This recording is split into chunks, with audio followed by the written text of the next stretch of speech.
Hello there everybody, and welcome to another Crown Vic video. Unfortunately, this one is not so great news. The other day the AC accumulator, which is the pump for the AC, blew up, which unfortunately is driven by the timing belt. So with that, the AC pump blowing up and not being so great, it took the timing belt tensioner with it.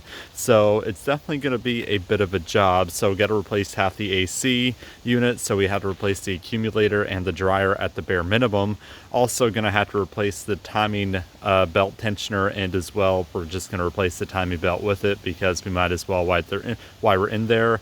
And yeah, it's definitely not the cheapest repair. The AC pump alone is about $500 at cost, plus the AC dryer, which is another $40. Again, these are at cost prices. These are not shop prices. This is at cost, and please keep in mind this is in Canada, so prices are a bit more expensive.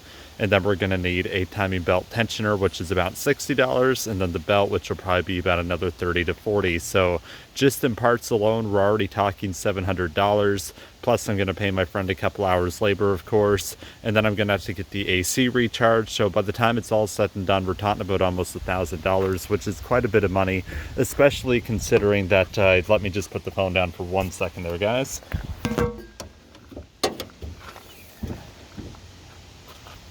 Sorry about that, especially considering I just put $800 into this car not too long ago with the sway bar link and then the wheel bearing and the wheel bearing hub assembly that had to get replaced. So definitely been an expensive summer with this vehicle, which is unfortunate. But yeah, the AC pump is down there and it's driven off the belt and will have to get replaced, and the tensioner and stuff with it. So not the most fun job in the world. And then I plan on getting the coolant flushed out eventually again anyways. But yeah, definitely not the best news for the car. So it's kind of not being driven too much right now. At the very most, just back and forth to work, which is only an 8-kilometer round trip. So definitely don't want to do any more damage than what's already been done from that thing grenading. And definitely sending the timing belt off kilter a little bit. So yeah, we're not driving it a whole lot right now. So it's just kind of sit and put for the whole weekend until it gets fixed tomorrow. So yeah, besides that, the car's been okay. Knock on wood, hopefully nothing else breaks, because at this point it's this will be almost $2,000 into it. Technically it is $2,000 into it this summer alone, between the headlight, the power steering oil cooler, the wheel bearing and the hub, and now this AC pump and the timing belt tensioner all going at once. So yeah, it's been a little frustrating, to put it nicely, because I've definitely maintained the car. It's just things like to break.